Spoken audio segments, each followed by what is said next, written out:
One of my friends is having a baby, so we've been talking about a lot of baby stuff. And of course, I feel like my phone is listening, you know? So now my TikTok feed is filled with all these baby videos or baby-related videos.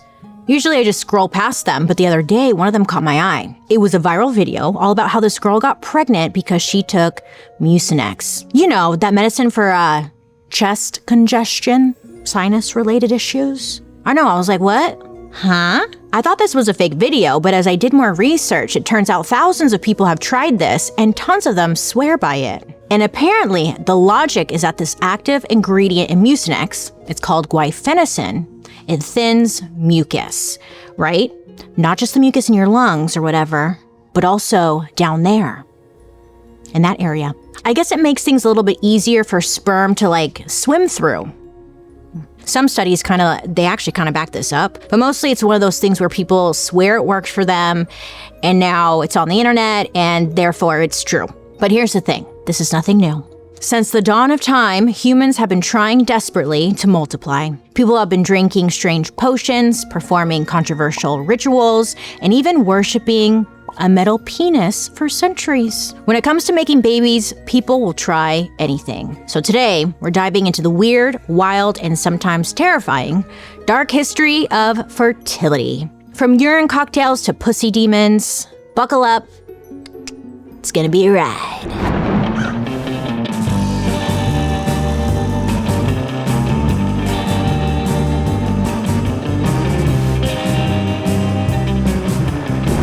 Friends, how are you today? I hope you're having a wonderful day so far. My name is Bailey Sarian, and I'd like to welcome you to my podcast, Dark History.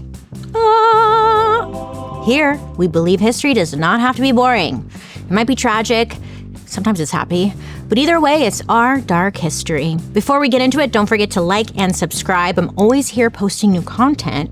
And let me know what you think down below in the comment section. Did you know at the end of the videos we read comments? Yeah, Anywho, now let's get into it. Okay, so if you're Googling and goggling, it's pretty much impossible to trace the first ever fertility ritual, but it's safe to say it's been top of mind ever since the first major civilizations.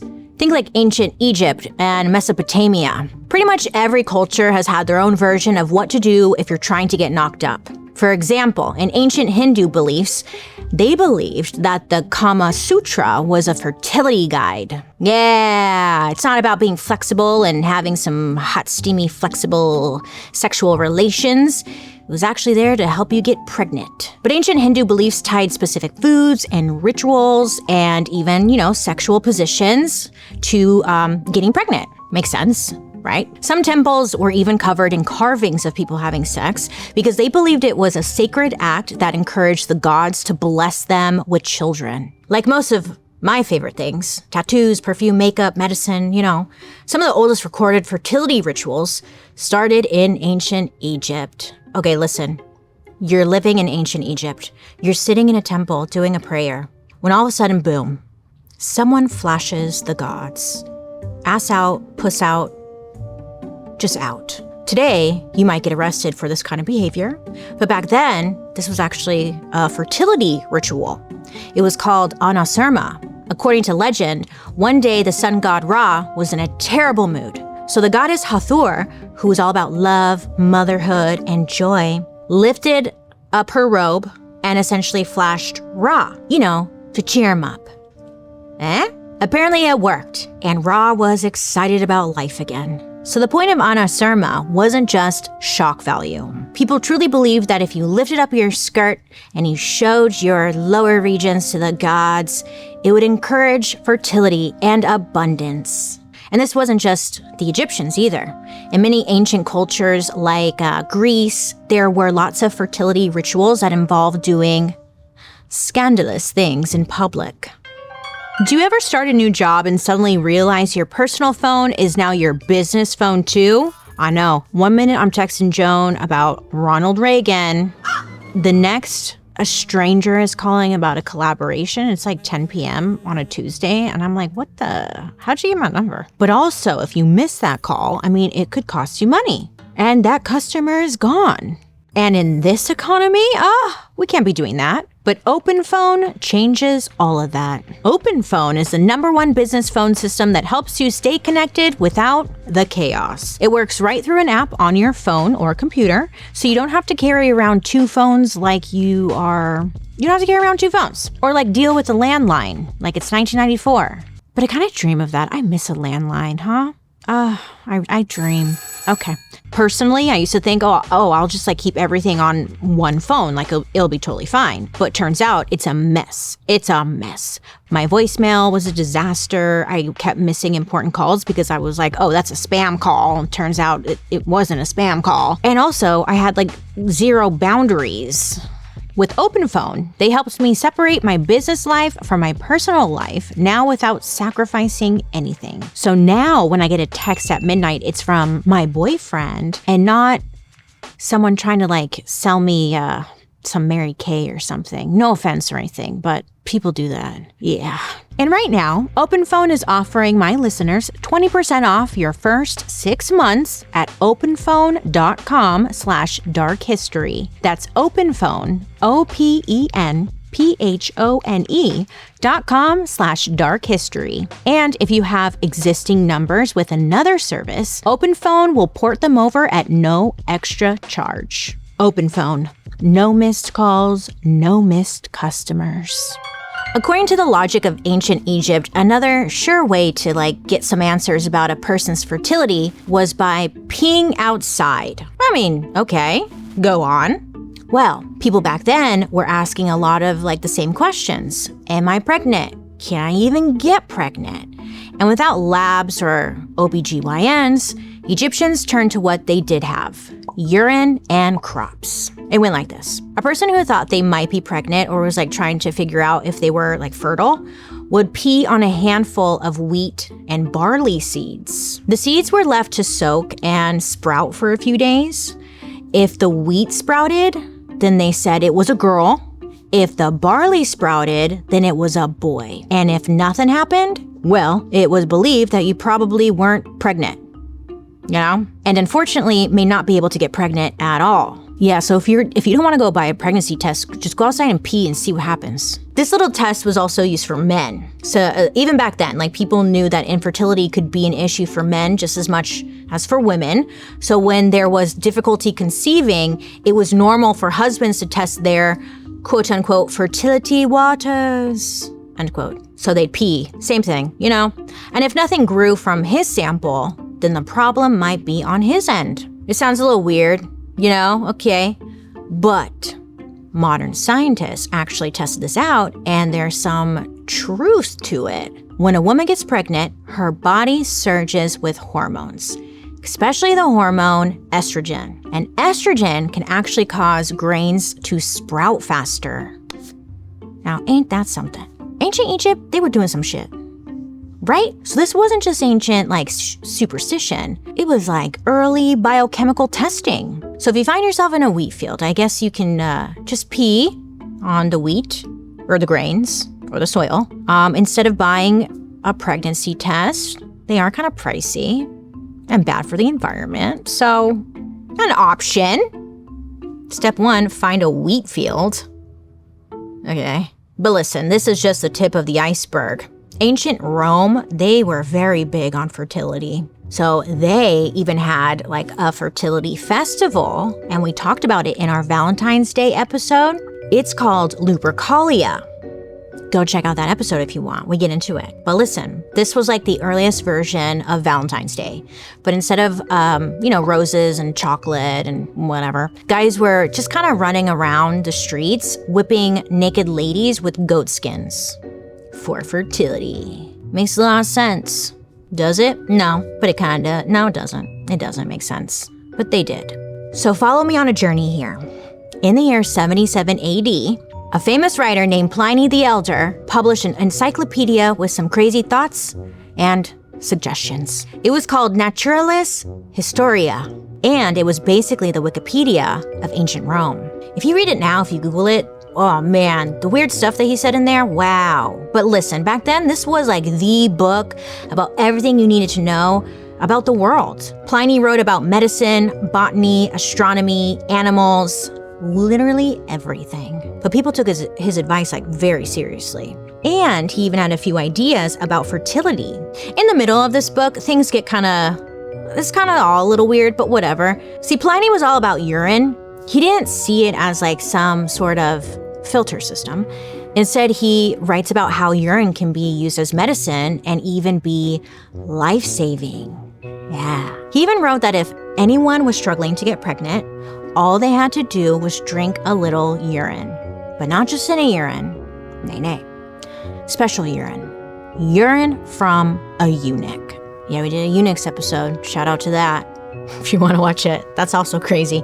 We've done a lot of episodes here, huh, you guys? Proud of us. Pliny was like such a well-respected source when it came to everything. So again, people took his advice seriously, which meant women in ancient Rome were absolutely finding eunuchs and drinking their pee. It's how the yellow Gatorade came to be. You know? I love the yellow Gatorade. It is my favorite. I know. So it got me thinking, I wonder if the eunuchs were like charging for their urine. It could have been like a really good side hustle, really. But in case like urine from a eunuch wasn't available, Pliny had some alternatives. He wrote that horse, bull, and boar urine were also great beverages to improve sexual arousal in the bedroom. So go find a bull. Jeez. I know, I had more questions. I was like, am I drinking it warm? On ice? How am I drinking it? Because honestly, with some ice on a hot summer day, maybe. Well, people did this, and they seem to be getting like great results.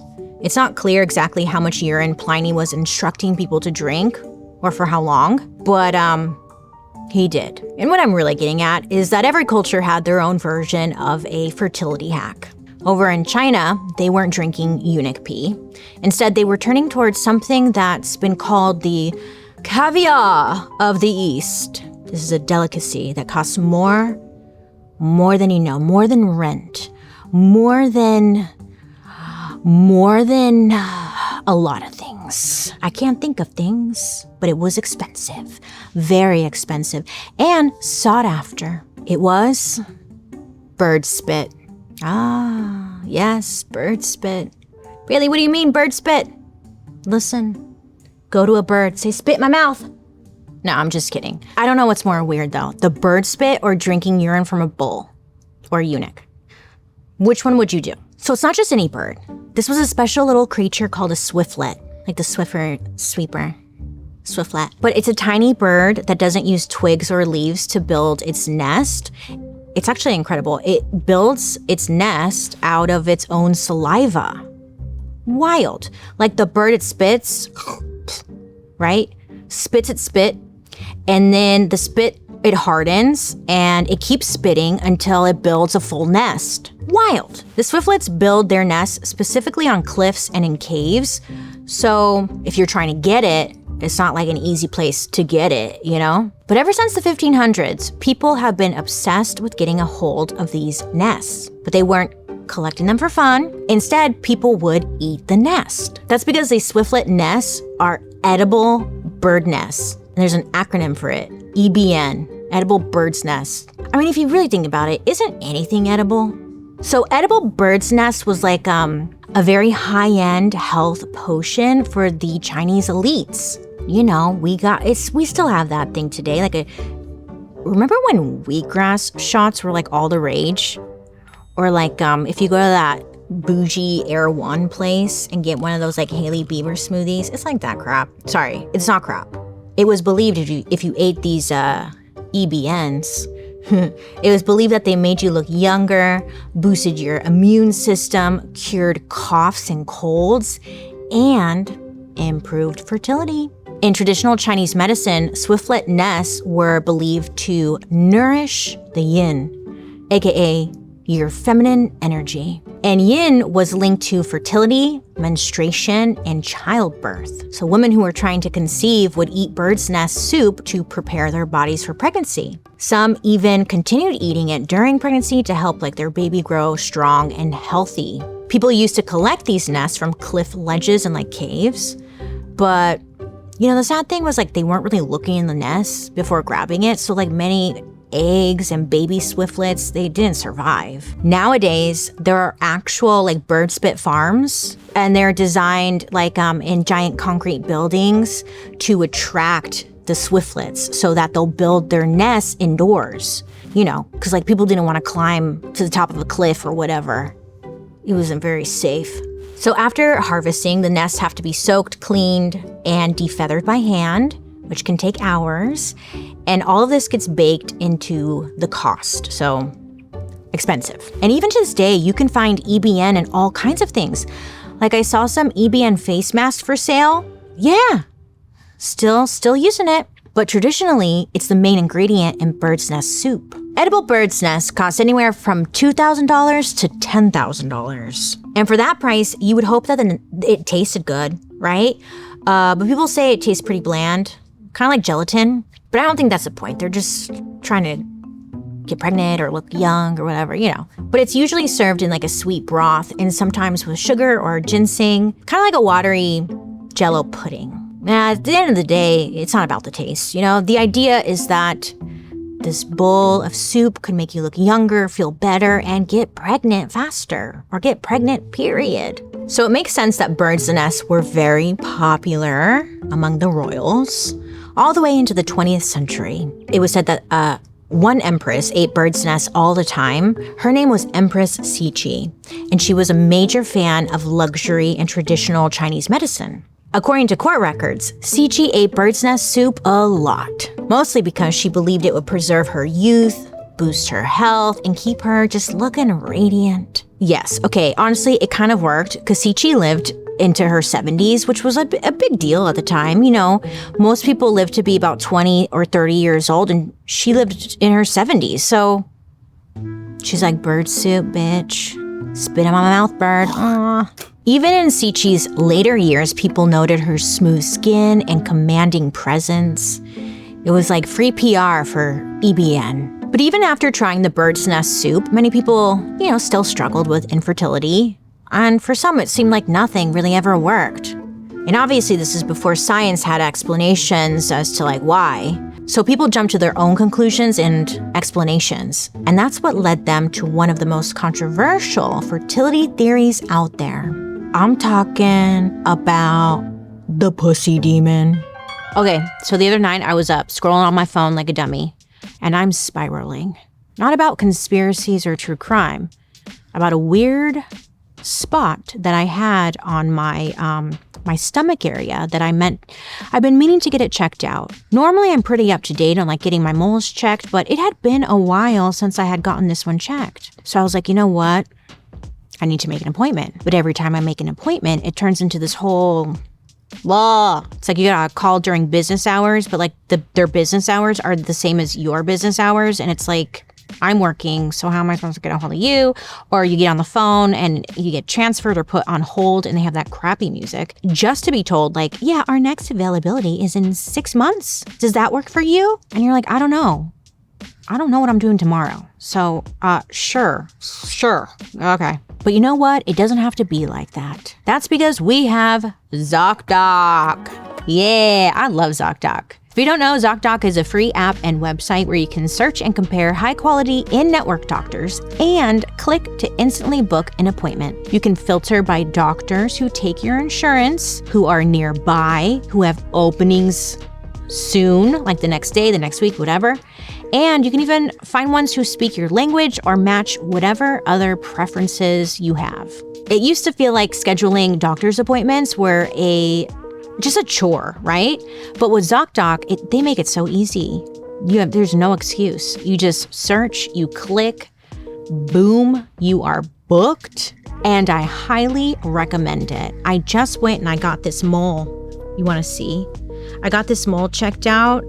It looks all red and scabby because guess what? They had to remove it. So I'm glad I got it checked. True story. They cut her off. I had to say goodbye.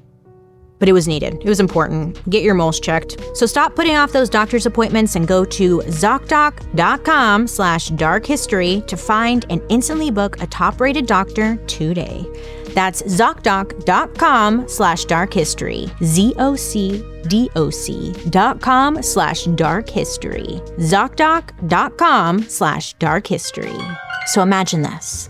It's hundreds of years ago in Japan, and there's a sweet young innocent woman just out there living or trying to live her best life. There's no recorded name for this woman because the story I'm about to tell you was passed down orally for hundreds and hundreds of years. So according to the legend, this woman, she falls in love and she gets married. Everything seems great. I'm in love, yay. Except for one little problem. She could not get pregnant. According to legend, this was because this poor woman was cursed. And not just like any curse. This woman was cursed with a demon who lived inside her vagina. I know, I was like, oh, I saw this movie. It's called Teeth. Remember? Anyone else? It was a good movie. When she and her husband tried to, consummate the marriage, I guess this pussy demon bit his penis right off. I told you it's Teeth. I've thought about this a lot. The movie, Teeth. Like, I thought, listen, if I had teeth in my hoo-ha, I would use it for good. Like Batman, but not. Like, I would go after all the bad guys, make them want to have relations with me, then chomp that wiener right off. For the greater good. It would be a lonely life, but that's a sacrifice I would be willing to make to save the world. I would love a pussy demon. Oh, I would ruin so many lives. But for the greater good? Okay, anyways, back to this story. So a few years later, this woman falls in love with another man. They waited to have relations until they were married. So, they get married, then they're making sweet love, and then chomp. Penis, gone, severed, dismissed, removed, cut right off. So after this happened twice, she realized, this woman, she needed help. She needed help with this man-eating pussy demon situation. So she consults with a blacksmith. And I was like, oh, interesting. But it kind of makes sense because maybe she's thinking she has like a guillotine in her area. And I'm pretty sure a blacksmith would make that no. That's what I was thinking. Okay, I could see the logic, maybe. Well, it turns out this guy was smart and he came up with a very brilliant plan. A little insane, but she was willing to try. So he gets together all his blacksmith supplies and creates an iron penis. The blacksmith told the woman to use the iron penis like a dildo. I don't know if this blacksmith was a scientist or just like winging it, but according to the story, the plan worked. Now when inserted, the demon went for its usual bite and broke its teeth on the metal. Finally, the pussy demon was defeated. And moral of the story is, I guess, it never tried to bite a wiener off again. So once this demon was gone, the woman was finally free to live happily ever after and have babies without accidentally castrating anyone. Now, apparently the villagers were so impressed by this demon banishing strategy that they put the iron penis in a local shrine. Oh, iron penis! This shrine became known as the Kaneyama Shrine, and it was dedicated to fertility. Now here's where things get interesting. The town where this legend took place was called Kawasaki, and people started coming here from all over to pray for fertility, easy childbirth, and marital harmony. So tons of women were coming to their shrine and paying tribute to this ancient legend. Over time, the shrine became the center of Kanamara Matsuri, aka the Festival of the Iron Penis. Yeah. Oh, I was looking this up. I was like, what? Tell me more. Festival? Iron Penis? What? They still have this celebration in Japan today. It's every first Sunday of April. Based off the images I saw, it looks like a really good time. There are giant penis floats parading through the streets. You can buy all these fun penis-shaped foods and souvenirs. Yeah, it just looks like fun. I don't know. But have you been? Let me know. And if you end up going, you can actually visit the Iron Penis. So I looked up the Iron Penis and I was like, first of all, it's huge. It's humongous. And I'm like, that isn't the same one, right? From the story? Or is that the same one? Because, you would get wrecked. I hope she's okay. But yeah, it's there. You can visit it and yep. Sorry. I was going to say pray to it, but like you don't pray to the shrine, right? I don't know. Do you rub it? It's okay. Well, you can see it, and that's something, yeah. Of course, as time went on, science advanced. People started to wonder if there could be something more like scientific than obviously like an iron dildo to cure infertility. And then it happened. In the 1950s, the future of fertility completely changed. And it's all thanks to a few mice and 30,000 liters of nun-pee. Okay, let's be honest, bras, huh? They just ruin my day sometimes. Like, why is something that's so close to my body so uncomfortable, right? And I have to wear it all day, every day, blah, blah, blah. The digging, the pinching, the weird gapping that makes it look like you're like smuggling snacks under your shirt. The fit, it's so hard. For years, I just kind of accepted that like this was it. This is how it works. That is, until I tried Skims. With Skims, I actually look forward to putting on a bra. I know, who am I? My ride or die is the Fits Everybody Scoop Bralette. Other bralettes have always given me a rectangle look, but somehow Skims has cracked the code. This one is actually supportive, and it's soft like butter. It doesn't squash me down or dig into my shoulders, and it just works. Magic. And don't even get me started on the Fits Everybody thong undergarments. I used to be a big like anti-thong girl. Yeah. I'm sorry. They're uncomfortable, distracting. The whole time I'm like, it's up there. But with Skims, again, changed my mind. The fabric is so soft. It's very stretchy. So it really like molds to your body. And it kind of feels like it was custom made. I surprisingly forget that I even have it on. That's like, that's magic to me. Shop my favorite bras and underwear at skims.com. And after you place your order, be sure to let them know I sent you. Select podcast in the survey and choose my show from the drop-down menu that follows. Trust me, your boobs and your butt will thank you. Yes, nun-pee is what I said. We're talking about urine again. Sorry, but it does play a big, it's consistent in the story, the history of fertility, urine. It's the 1950s in Italy. At the time, there was an endocrinologist named Bruno Lunenfeld. An endocrinologist is a doctor who specializes in diagnosing and treating hormone-related disorders, including conditions involving like the thyroid, pancreas, adrenal glands, and reproductive hormones. So that was this guy. And Dr. Bruno had one mission: figure out why some women just couldn't get pregnant. But along the way, he accidentally stumbled on a hormone that turned out to be the key to not only fertility, but also birth control. It all started when Dr. Bruno was studying post-menopausal women who were dealing with hot flashes, mood swings, and like all the stuff you hear about when it comes to like menopause. But he wasn't just taking notes. Dr. Bruno was very hands-on.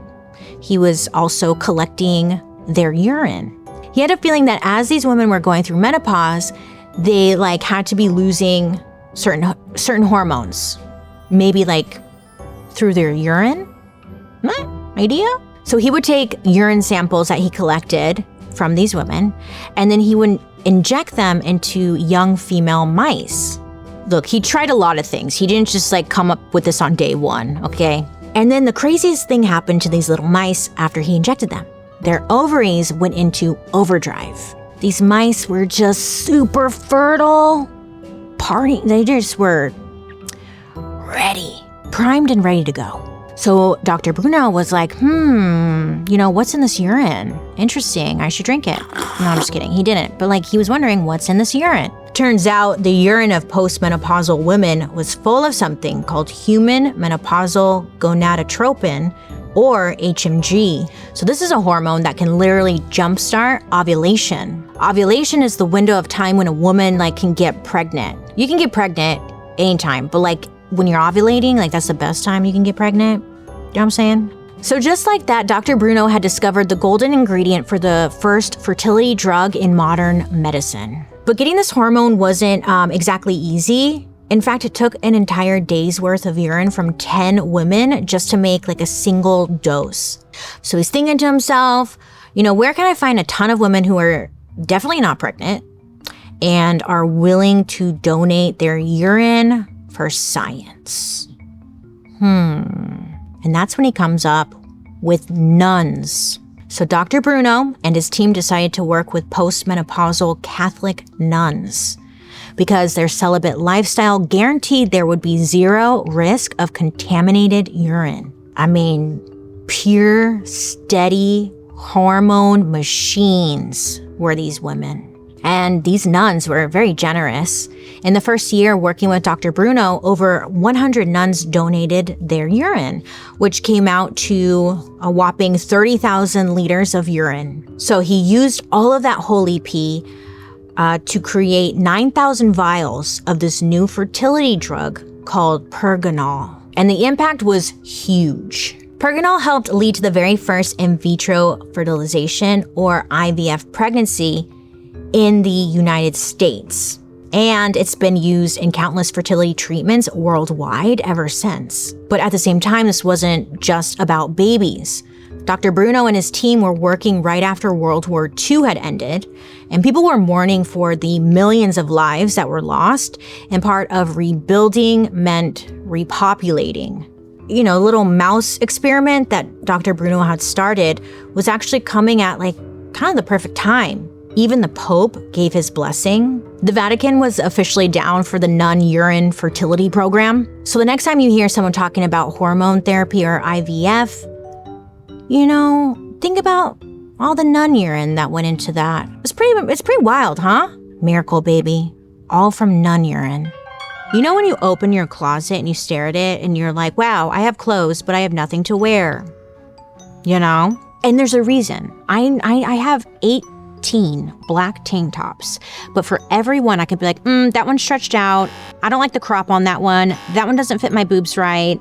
That one just doesn't look good, but I won't get rid of them because I'm like, I spent money on them, and it's just like, Or maybe you have items from that phase, where you went and bought a bunch of vintage jackets and stuff. Like Paul over here. He's got this fabulous vintage coat that has beautiful shoulder pads. It's nice, but it's like, okay, I need help styling and I just need a refresh. Well, that's when I found Stitch Fix. Here's how Stitch Fix works. You take a quick style quiz where you tell them your size, your vibe, and your budget. Then a real human stylist, not like an algorithm or anything, actually curates a box of clothes just for you. Stuff that you'll actually wear, stuff that actually fits, stuff in your price range. What a concept. You get a personalized box delivered straight to your door. You can try everything, in the comfort of your own home, in front of your own mirror and your own lighting. And all you do is you keep the items that you love, and then you can return what you don't. Returns and shipping are always free, and you do not need a subscription. It's nice because you can just do a one-time try on. And also you have your clothes because you're in your own closet or something, So it's maybe you can start see it with other stuff, It's nice. Honestly, Stitch Fix has saved me so much time, money, and stress. So get started today at stitchfix.com/darkhistory to get $20 off your first order, and they'll waive your styling fee. That's stitchfix.com/darkhistory. So we've got nuns donating 30,000 liters of urine in the 50s to help develop Pergonal, and this turns out to be the breakthrough fertility drug. I mean, even the Pope is blessing all of this. Pergonal basically kickstarted modern fertility treatments, including the treatments used in IVF. Cut to the 70s, just 20 years later, even though we have this miracle breakthrough in medicine, there's still technically no exact cure for infertility. At this time, infertility was still super stigmatized. If you couldn't have kids, people just kind of whispered about it behind your back, oh, she can't get pregnant, and there weren't a lot of options, just kind of thoughts and prayers. But then a gynecologist named Dr. Patrick Steptoe and a scientist from Cambridge named Dr. Robert Edwards, they teamed up to find a new solution to infertility. So these two men were on a mission to help, people get pregnant using a totally untested and very controversial method. They were all about fertilizing an egg outside the human body. So Dr. Patrick and Dr. Robert, they met their very first patient, a woman named Leslie Brown. So Leslie was having issues conceiving and had been trying for 9 years. And at this point, she and her husband John were just about ready to try anything. So they agreed to become part of Dr. Patrick and Dr. Robert's controversial experiment. But here's what they did. Step 1, collect Leslie's egg. Step 2, mix it with John's sperm in a petri dish. Step 3, let it fertilize outside her body. And then step 4, they implanted the tiny embryo back into her uterus. Now back then in the 70s, this was like alien science. Before this, people believed everything fertility related had to happen internally. So when people heard about this method, minds were completely blown. So the moment the fertilized egg was implanted back into Leslie's womb, the doctors just thoughts and prayers.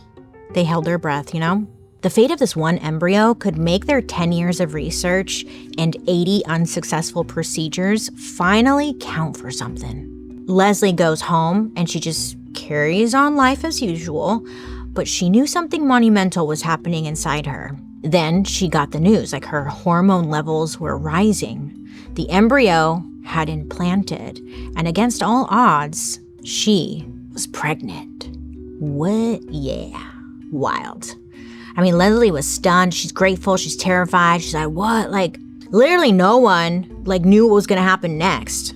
Could this pregnancy go to term? Could a human baby really grow from a process that had never succeeded before? In the beginning, the entire operation was kept hush-hush. Only a handful of people even knew Leslie had undergone this procedure. So the media was not in the loop during the early months of the pregnancy.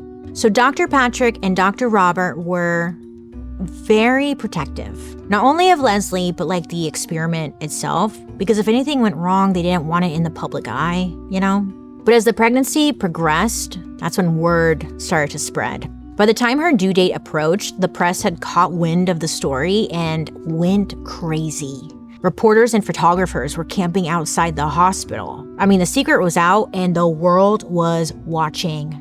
They were watching not just Leslie, but the birth of a new era in human reproduction. On July 25th, 1978, 6-pound Louise Brown was born in Oldham, England, and she was the world's first IVF baby. Now, headlines, they were calling her the test tube baby, which technically isn't even accurate because she was conceived in a petri dish.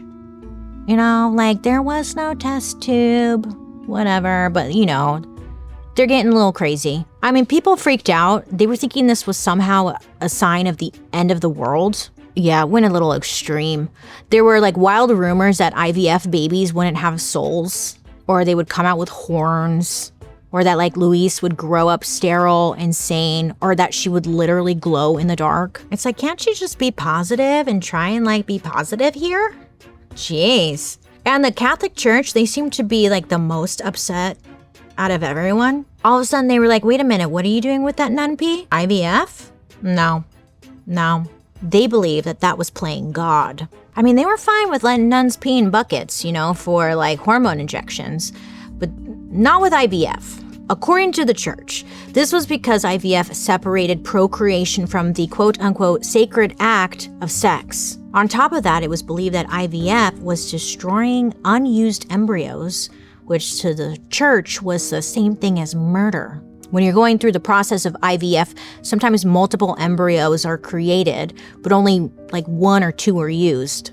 The rest can either be donated, destroyed, or stored for a person to use later. But whether the church and the people liked it or not, the nuns and the Pope at the time, they launched a medical revolution. They unlocked the tools needed for IVF. A few years later, the Catholic Church condemned IVF, saying children should be conceived through natural marital intercourse. I think now, I Googled it really quick and they were it's okay, kinda. Maybe. I don't know. Whatever.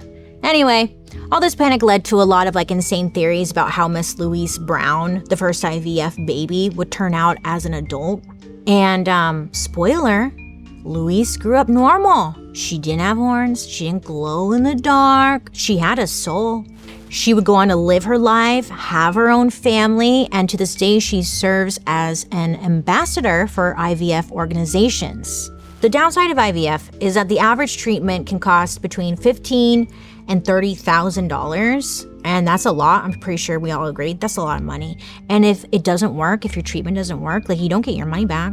Yeah, and like many people can't afford this, and it's not covered by like insurance policies for the most part. So people are definitely willing to try other treatments, tests, supplements, whatever they think will help them get pregnant. The fertility industry is actually having a major boom right now.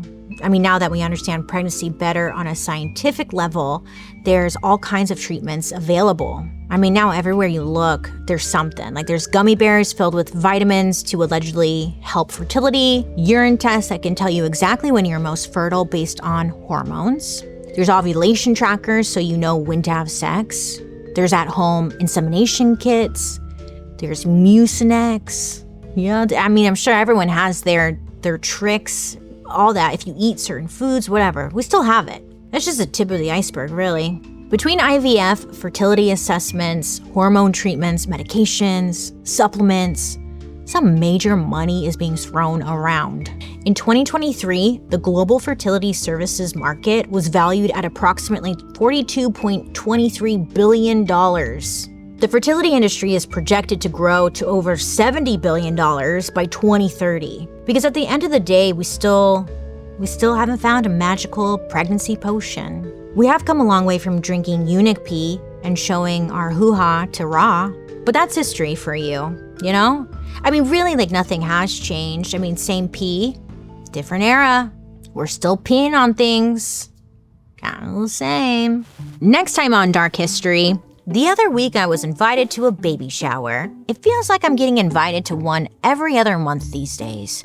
And every time I open a baby registry, oh my God, I am shooketh at the amount of stuff a baby needs. Now these days, it seems like they've thought of everything to keep babies safe and healthy.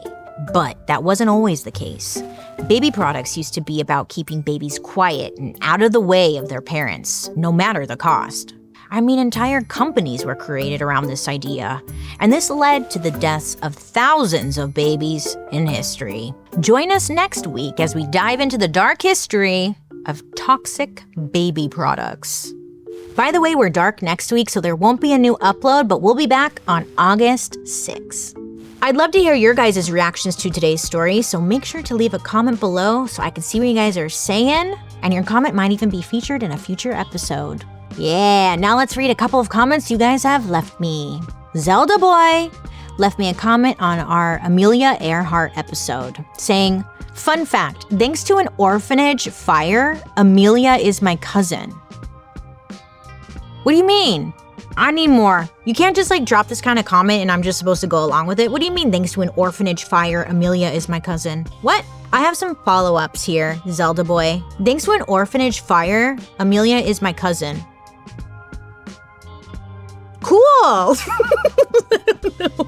Okay, awesome. I think I kind of feel bad for that orphanage fire. Not gonna address that, but okay, cool. Thanks, Zelda Boy. Shout out to Amelia. Thank you. Countess Entertainment 9051 left us a comment on our Joni Awards video saying, "We need Joan merch, Bailey." Listen, I would love to do Joan merch. I love her. She's beautiful. She's gorgeous. She's Miss America. She's Miss United States. Yeah, I've actually been working with Joan. We're coming out with bird-size clothing, little t-shirts and cardigans for your lovely birds at home to wear. Let me know if you're interested. We will be making bird shoes. Joan has pitched some great like little booties for the birds. Different little bedazzled like bird eyelashes. Cause you know, girls gotta be glam. She's in our logo. Did you see that? Redid the logo. Techno left us an episode recommendation on Spotify saying, "What about the dark history of cruises?" Listen. Do you watch my murder mystery makeup? One of my very first like murder mystery makeup episodes I did was actually about like the death or a murder that took place on a cruise ship and the legalities of that. Because when you're out on water, who is held responsible for that? Like, who would take over that murder case. Like, it was actually really interesting and terrifying at the same time. And then it sent me down a rabbit hole of like all these like murder cases that have happened on cruise ships and how they just kind of fall through the cracks because what do you do? Who's taking it over? You know? Have you heard of that big cruise ship? What's it called? Concerta? It's not Concerta. I think that's an antidepressant. Concordia! Oh, I have been dying. I don't know why I haven't done this. I've been dying to do an episode on the Concordia cruise ship. And I was like, is that a murder mystery or is that a dark history episode? But I became obsessed with that because that whole story, do you know that story? Oh my, yeah, let me tell you, this big old fancy cruise ship that like this guy was having an affair, the captain was having an affair, and then he like crashed the cruise ship and it went down. It was like billions of dollars. Some people died and he was like, I don't know. And like he got in big trouble. Oh, we should do that. Thanks for the suggestion. I'm on it. You don't gotta give me a reason. I've been actually dying to tell this story. I just didn't know where it belonged. Anywho, thank you guys so much for watching. Keep on commenting because maybe your comment will be featured in a future episode. Did you know you can join me over on my YouTube where you can actually watch these episodes on Thursday after the podcast airs? And while you're there, you can also catch my murder mystery and makeup. Hey, don't forget to subscribe. I'm telling you, I'm here for you. And hey, if you don't know, Dark History is an Audio Boom original. A special thank you to our expert, Dr. Mary Fassel, PhD. J. Mario Molina, Professor of the History of Medicine at Johns Hopkins University and author of Pushback. And I'm your host, Bailey Sarian. I hope you have a good day, you make good choices, and I'll be talking to you later. Goodbye.